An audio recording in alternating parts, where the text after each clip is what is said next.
Hello everyone, I'm your instructor from DET Practice. Today we're going to analyze a very typical set of fill-in-the-blanks questions together. These questions may seem simple at first glance, but they actually contain multiple test points, including verb tenses, part of speech transformation, and spelling patterns. Let's dive into each one in detail. First, let's look at question 1. The sentence says, "She completed the practice earlier than planned," and the answer is completed. This question primarily tests the recognition of past tense and verb spelling. Looking at the sentence structure, the time phrase earlier than planned clearly points to an action that occurred in the past, and the comparative structure earlier implies that the action has been completed. In the Duolingo English Test, tense identification is one of the core test points in fill-in-the-blanks.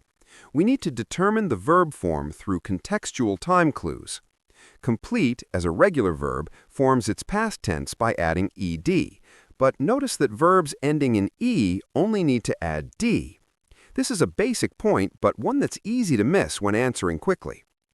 Next is question 2. The sentence says, "They are reviewing key vocabulary before the test," and the answer is reviewing. This question tests the formation of the present continuous tense. The key signal word is are. This present tense form of the auxiliary verb be tells us that it must be followed by the ing form of the verb to form the present continuous. Many test takers lose points on this type of question because they haven't developed the automatic recognition ability for the be plus verb ing grammatical framework. Semantically speaking, before the test indicates that the action of reviewing is ongoing and not yet complete, which further confirms the use of the continuous tense. When adding ing to review, we simply add it to the end without any letter changes. This is the standard verb transformation rule. Third question. The sentence says, "The teacher's explanation was clear and easy to follow," and the answer is explanation. The transformation from verb to noun is the key point in this question. By observing the sentence structure, we can see that before the blank is the possessive teachers, and after it is the linking verb was, which indicates that the blank needs a noun as the subject.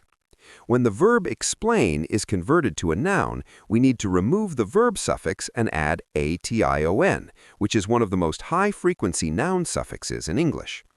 In the Duolingo test, mastering common affix transformation patterns can significantly improve your answering speed and accuracy. The suffix ation typically indicates action, process, or result, and words like explanation, education, and information all follow this word formation pattern. Fourth question. The sentence says, "These exercises are designed to improve accuracy," and the answer is exercises. This question tests the spelling of plural noun forms. The basis for judgment is very clear. Both the demonstrative pronoun these and the verb are plural markers. Exercise, as a countable noun meaning practice or exercise, forms its plural by simply adding s. However, note that nouns ending in s, x, ch, and sh usually add es for the plural. And although exercise ends in se with a z sound, it still only adds s. These spelling details often become traps in the exam. Additionally, exercise can also be an uncountable noun, meaning physical exercise, but in learning contexts, it almost always means countable practice exercises. Last question. The sentence says, "His answers became more accurate after daily practice," and the answer is accurate. The core of this question is the identification and spelling of adjectives.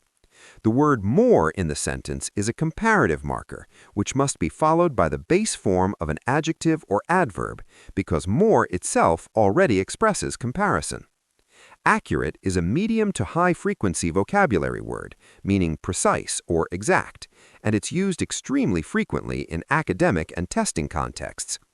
From an etymological perspective, accure comes from Latin meaning careful, precise, and ate is a typical adjective suffix. Mastering this suffix can help us identify a large number of adjectives, such as appropriate, separate, and fortunate. Synthesizing these 5 questions, we can summarize several key strategies for the fill-in-the-blanks question type. First, always determine what part of speech is needed in the blank. This depends on the grammatical structure of the sentence. Second, pay attention to tense and number agreement, determined by the subject and time adverbials. Third, familiarize yourself with common affix transformation patterns, which will allow you to make reasonable inferences even when facing unfamiliar words. Fourth, accumulate various forms of high-frequency vocabulary in your daily study, including past tense, past participles, and noun forms of verbs.